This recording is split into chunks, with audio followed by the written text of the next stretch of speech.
So, I have been over the last 48 hours trying to read as many former other interviews that you've done to try to get ready, and so I hope some of these are informative. Okay. But first of all, did you go to the movies growing up? And if you did, were there? I wonder what your favorites or influences were. I didn't. I don't remember going to a lot of movies when I was a kid.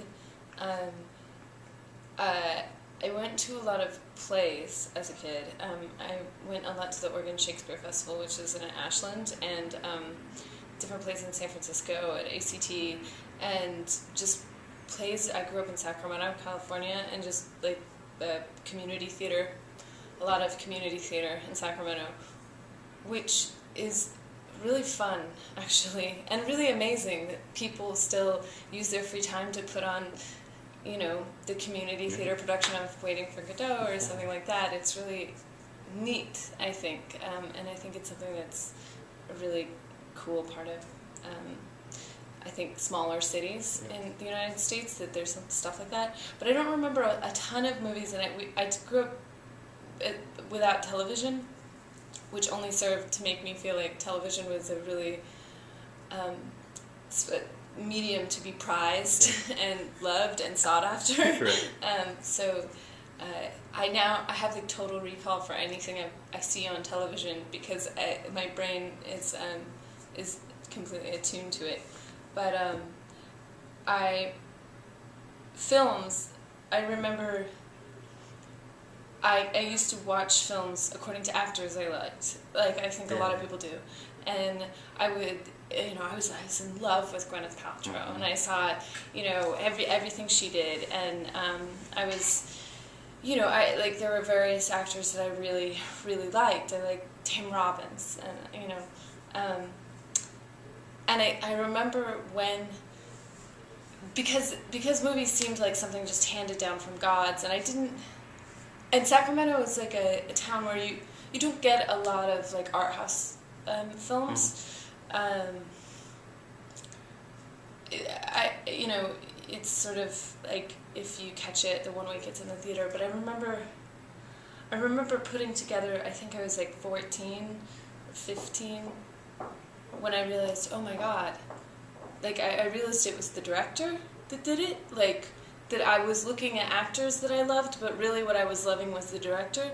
And I think it's actually because I realized the Coen brothers had directed 2 movies I really loved, and that was kind of the moment where I was like, oh my God, I've been looking at the wrong thing. I've been looking, not that looking at actors is the wrong thing, but really like loving the film had more to do with the director and the writer-director team behind it, which then started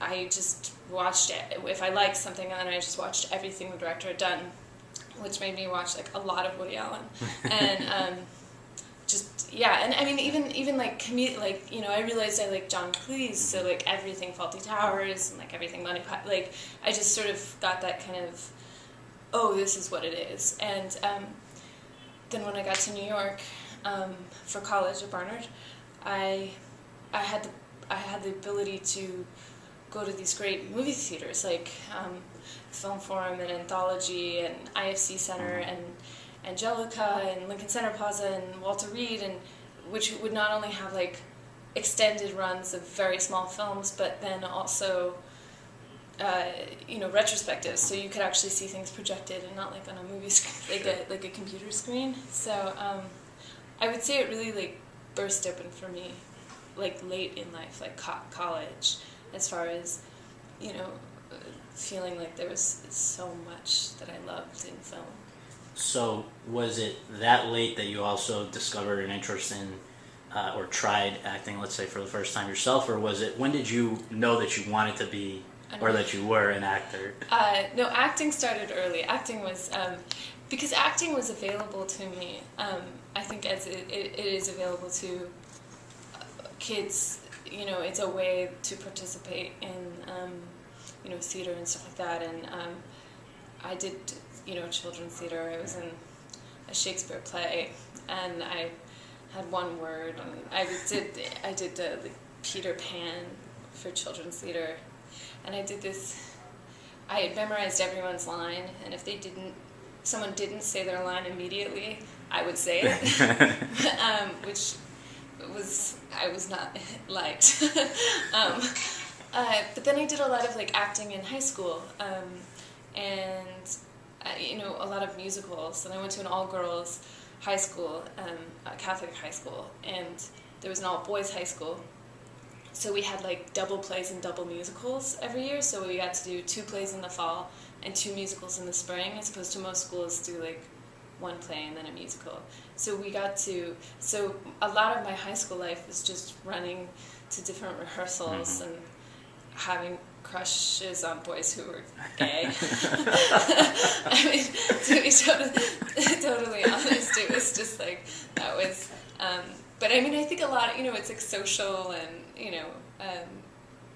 I mean, before that I did band, and like, it's the same kind of kid, the band kid, and like the drama kid, it's like the same world. But then, and I wanted to go to a conservatory, like for acting, to be an actress. And my mom said to me, she was like, "Do you really think you're as good as Meryl Streep?" And I said, "I only have to be as good as me." But there was like a lot of fights about, because it was expensive, and there was just like all these issues with it. But then I visited Barnard. It's just the women's college at Columbia, and I loved it so much. And I was really excited to go there, and I'm really happy that I did. And I acted there, but I didn't major in. I majored in English, and I minored in philosophy. But I did a lot of plays, and it was the first place I was told I could write.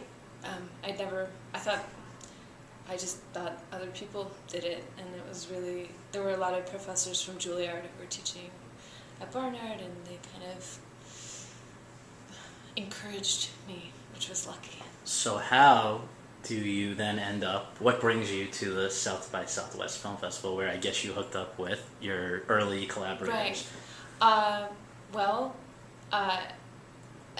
I went to South by Southwest for the first time in 2006, which was my last year of college, and I was dating at the time someone who had made a film with Joe Swanberg, but I hadn't really met Joe. I'd only met him once briefly, but I was kind of peripherally involved with that film. And it was South by Southwest fell right on my break, from the spring break, and I just decided to go. And I met Joe Swanberg, and we hit it off, and it was pretty, like, he said, "I think I have like a small amount of money that I'm putting together to make this movie. We're going to shoot it in Chicago and live in a house together, and would you be interested in coming and doing this?" And I didn't have a job after college, and I said yes, and then I did that, and then at that time at the Duplass Brothers, and then they were casting for Baghead, and things kind of got pieced together as like, it makes sense now, but at the time it was just kind of scary. I mean, in terms of like, I didn't really know where it would lead, but I knew at that point that I definitely wanted to be either in film or theater, however I could, so it was all kind of part of it. But I applied to grad school that fall, that winter, so I was not like, made it. Right. It was like, oh God, maybe someone can give me a degree, and then I'll feel like I've got earning potential or something. And then my mom was like, "Do you really want to spend $40,000 a year learning how to write plays?" It's like, again. No, but she would have been supportive. But so yeah, I mean, so that's how I wound up at South by Southwest, and then I was just auditioning and writing and kind of being poor in New York and making weird art. Well, this begs the question, because I have to be honest, until recently I hadn't really heard the term, and I'm curious, I can get it from the authority. Oh. What does Mumblecore mean? Well... And where does it come from? It comes from the New York Times. The New York Times is responsible for printing it, I think, the first time. But it was originally a joke that Andrew Buljowski's sound editor said. He said, it's not hardcore, it's mumblecore, because it was so hard, the sound quality was so bad. I think as a term, I think it's like a lot of terms. It's by the time there was a term, what they were talking about wasn't really happening anymore, I'd say. Like, I don't think it's completely incorrect to link these films all together, because clearly something was happening in like micro budget American indies, and I think ultimately having a term like mumblecore has done more good than bad for filmmakers and for people involved. But I don't know, it seems to be kind of a catch-all phrase, so now it sort of seems like, for a while it was like things made cheaply, things improvised, handheld camera work, about people who are in their 20s or basically however old the filmmaker and the filmmaker's friends are. Mm-hmm. A heavy use of non-actors, realistic sex, stuff like that, although not real sex. I'm just defining just that. To clarify. Mother. But I mean, people sort of have been loosely applying it to a lot of things. Mm-hmm. But I think that what's more interesting than whether or not the term is legitimate is just that it seems like there was kind of, between like 2004 and 2007, I think there was just a lot of output of work from people who didn't necessarily know each other, and some of whom did know each other, that seemed to respond to some lack of reality in films as they saw presenting lives that they were like, but that's not how we live our lives. This is how we live our lives. Like, that's not how we have sex or talk to each other. This is how we do it. And I think that there was kind of a push in feeling like people had to be heard. Now, movies didn't start portraying those things unrealistically in 2004. Why do you think around that time it suddenly became something that people could respond to? Was it the technology now existed? Yeah, I think it was largely the technology, because it was cheaper. Mm-hmm. I mean, if there were better cameras that people could shoot on, and Final Cut Pro, mm-hmm. You could edit it at home, and with very little startup money, you could make a film, or as some people think, not films at all. terrible things. But and I think that was a lot of it, and then. I've heard other people say, this is not an original thought, I've heard other people say there's also something to, there had been so many reality shows that people got used to shaky camera work, or things that weren't, and it allowed them to watch these kinds of films, whereas before they expected films to look a certain way. Yeah. But I don't know. No, that's a great answer. Now, what I think is also interesting, from what I gather now from doing this, it's not, you are in a lot of ways the face of this whole movement or genre for a lot of people, whether like it or not. And so, but your involvement was really limited to a 6-month span, isn't that right? Yeah, I know. That's what's so strange. I did Hannah in 2006 summer. I did Baghead in 2006 in the fall. I shot the first half of Nights and Weekends in 2006 winter, and the second half 2007 winter, but like pretty much it was all in 2006 that I mean, like the things that people refer to as mm-hmm. mumblecore. And when you look back at those ones in particular, and just that time period in your life and those movies, what are you now proudest of, and what do you wish you could do over? I mean, I guess that you never could have imagined that it would find this kind of an audience, could you? No, I'm proud of the fact that I took a lot of, I think it took a lot of, I want to say guts, but I think it was really more like stupidity on some level. I didn't know, I mean, I think I really went for it, which I can't believe that I did, and I was not afraid to go for it, which I mean, I can say that because I feel like I'm 27 and I started doing this when I started when I was like 22.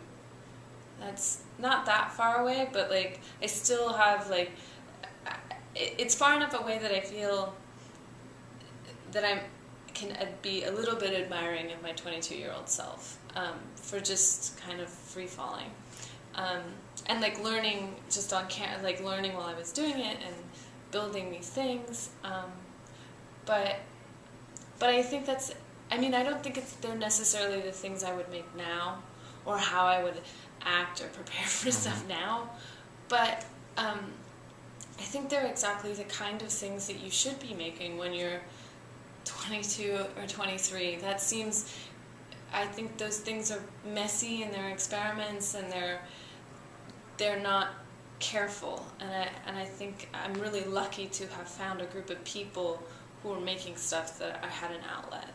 And just for the record, I mean, it wasn't, I can't imagine that it was all that lucrative, so it took guts to do this, you know? Maybe you can share some of what, I believe you were involved with, you know, doing other things while you were doing this, so. I was, my main day job was, I was a tutor. I was an SAT tutor, and also the test prep to get into the really good New York City high schools was another big one, and I did a lot of that. I worked some weird bar jobs, which I think everyone has done, right? But I lived in an apartment. I shared. I slept on an arrow bed for 2 years, and with a room I shared with another girl, and there were 6 girls living in an apartment built for 3, and I paid very little in rent, and I was lucky enough to just have very low overhead, so it was kind of just about getting from point A to point B. I guess now connecting that phase of your life to this sort, in a way, I don't know if you look at it as a new phase, but I mean, this sort of more widely seen films. I guess the connective tissue is Noah Baumbach, because he was a fan of Mumblecore, from what I understand. Sure. So how did that get initiated? When was the first time you were made aware that there might be some interest in having you do a film like that, like Greenberg? Well, I didn't. I kind of. It was very traditional in a lot of ways. Like I had heard that he was a fan of the film. The films that, Hannah and Nights and Weekends, because Joe had been emailing with him, I guess, and it was very it was very traditional. I was auditioning a lot. I had an agent, and I was auditioning for proper roles on Gossip Girl, which I was like, I'm never gonna get these. That's a good trivia item. I didn't know that. Yeah, I've auditioned for a lot of television. Yep. I mean, I've never gotten. Their mistake. No, I think, I don't know. It was, but it was really great to audition that much, because in a lot of ways, it helped me practice. I think, practice auditioning, but also just, it's a different style of thing, and you have to get better at it. And it was very traditional. I got the script from my agent. I read it. I loved it. I cried when I read it. I read it in one sitting. I cried. Called Major, told him I cried. It was and I was in love with this part, and but I didn't think that there was any chance that I'd ever get it. But then I auditioned for them, and then I auditioned again, and then I auditioned again, and then I think I auditioned again, and then it happened. Right. But it was, it was very it's still, it's still shocking that it happened. And it was a drawn-out process, right? I read about how you were very nervous waiting to find out. I was so nervous. I can't remember exactly. The waiting period was just awful, and I can't. I just knew that. I just felt like I had to get it, which sounds so terrible because I would have been fine had I not gotten it, but I just wanted it so badly, and I really was happy when I got it. Now, obviously, it's a really meaty part. You made a lot of it, but my question is, what is the appeal before you started to actually work on it? Where you look at I guess my question is, what is the appeal of the character in particular, the greatest appeal? Because in a way, Yeah.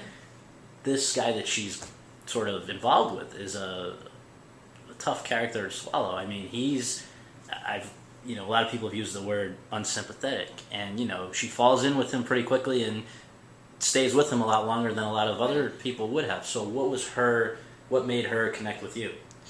Well, when I read the script,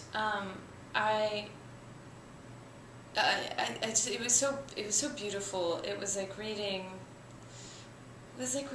poetry or something, like a very long poem. It was, all the words were chosen so carefully, and everything was so precise, and the way people spoke, it was just, I fell in love with how delicate everything was, and how human these people were. But it was something, I fell in love with both of them, I think. And right away I felt like it was less falling in love with Florence, and more it felt like falling in love with Roger through Florence's eyes pretty quickly. Like I saw his woundedness so quickly, because I felt like I connected through her a bit.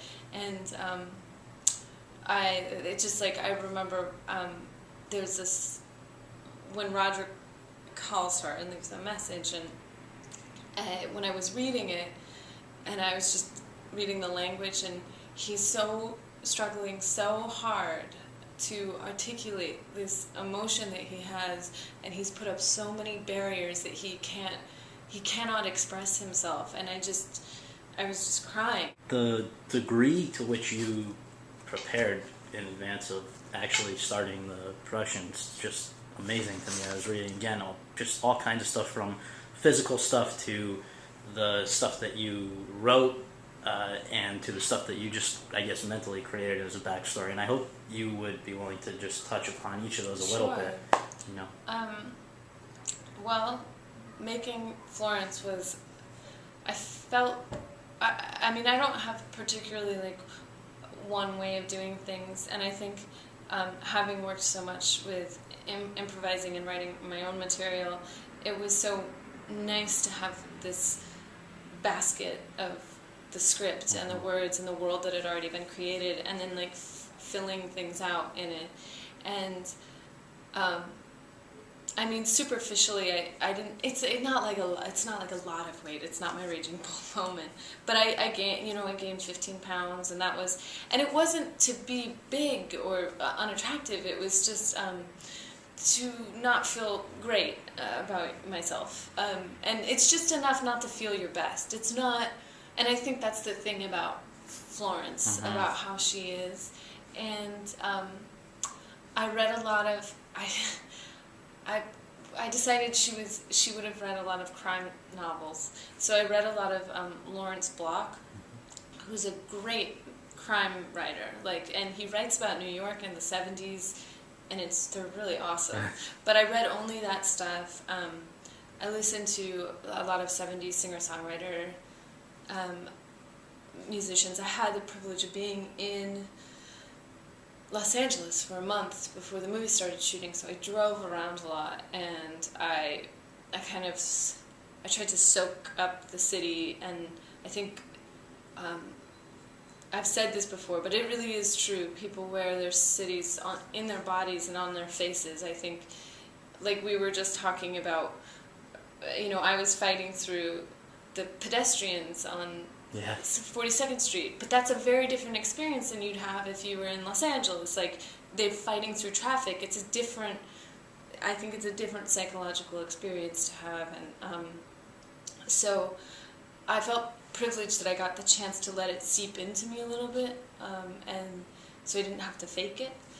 I sang at open mic nights. I wrote a song, and I worked as a personal assistant for a few days, a few errands. That was Jennifer's mother? Yes, yeah. yeah. So, and I did, yeah. Luckily, I also got to be like very involved with like her costumes and her apartment and little details like in her bookshelf. I said to Ford Wheeler, who was a set designer, who was so great, I said, "Oh, do you know the little yellow used stickers that everyone in college has?" And I was like, her books would have those because she'd still have all her used books from college. Mm-hmm. And I just like, it was so nice to be able to contribute like that. That's like great. and get those details right and not just sort of approximate it. Even I don't mean to badger you about these ones, but amazing, like a family tree I heard, and where she went to school, and a journal, and all this. I mean, this is amazing. It's really fun. Is this the run of the mill for you, or does that specific? Will you always do that with a character? Because I mean, not that that's run of the mill. That's still a lot of work for any. But will you always do that? I like to fill them out as people as much as I can. I think it's kind of like building a haphazard patchwork quilt, and it's not that I think it's always necessary or it's something that I'm thinking about while I'm acting. So, I've decided which junior college she went to before she transferred to, LA City College, stuff like that. I don't. It's not that I think about that. It's just I think it's a way of feeling like it's a way of feeling like you've made it yours, like that you own it, and it's and so it's just personalized, and it just feels special and kind of delicate. If you are, I don't know, I guess we chatted a little bit at the beginning, so I might have eaten into some of our time, but I hope I have time to just give you three quick ones. Okay. First one is, and you're asked every interview from what I've read, everybody asks you, but I'm curious also, the opening sequence. How was it captured, and did you know it was going to be the opening sequence? Oh.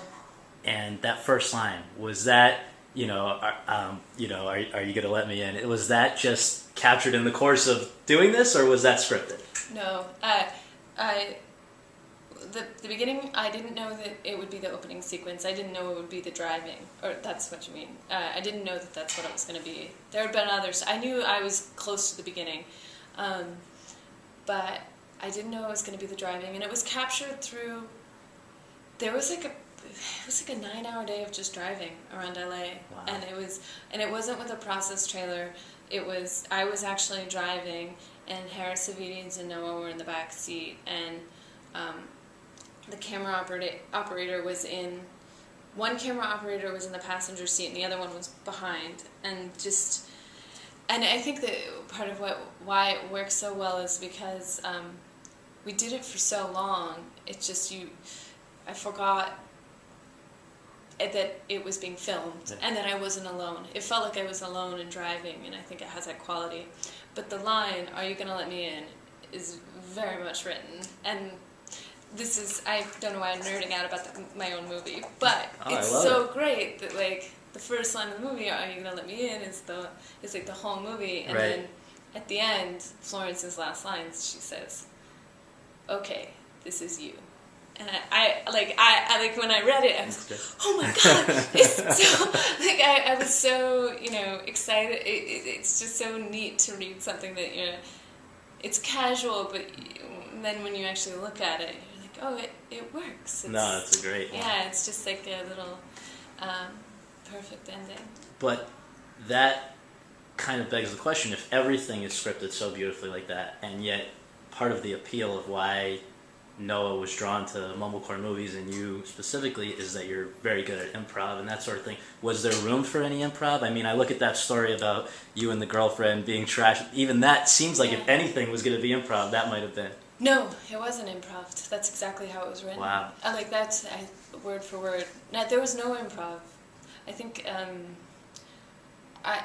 I don't think he wasn't looking for someone who would bring improvisation to it. I think he was just looking for someone who was gangly. I don't know. Well, less modestly, you could say, I mean, the naturalism of a lot of your performances is here, and that's what everybody's commenting on. And I know you got that wonderful quote in particular from A.O. Scott in the Times, definitive screen actress of the generation. I couldn't read it, but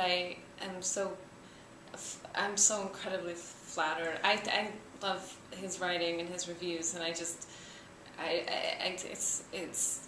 it's really, it makes me cry a little bit. Well, you deserve that kind of compliment, but I guess the best place to end is to ask you.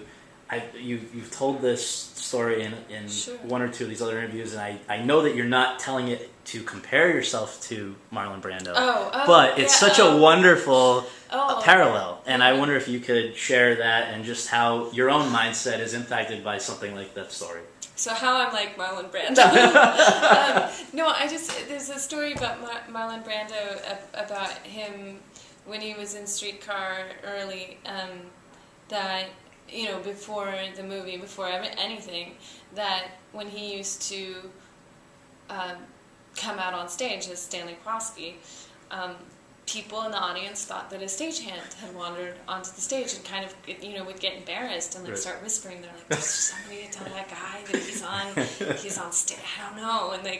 And it was just because he was being Marlon and he was great. I've actually heard a few stories like that I of just different actors at different points, and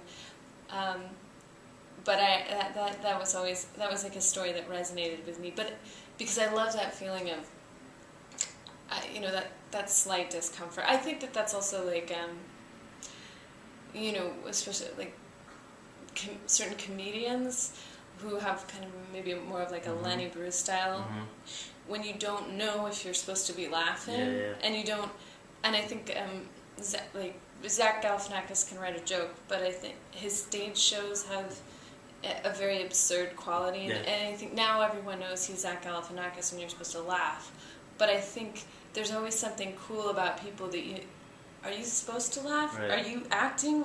What's happening right now? Because I think that it's those unsettled places that are really fun to explore. And that's why, I don't know, I was just going to say that my favorite movie is Another Year, because it's so unsettled. It made me feel that way. Well, it seems like you should work with Mike Leigh at some point. I'm so happy to just that he makes films and I get to see them. So, but I just saw it like last week, and I walked out and I was like, oh my God, this is so great! It's so great. I'm so happy that I'm alive while he's making films. All right. Well, thank you so much. I really appreciate it. No problem.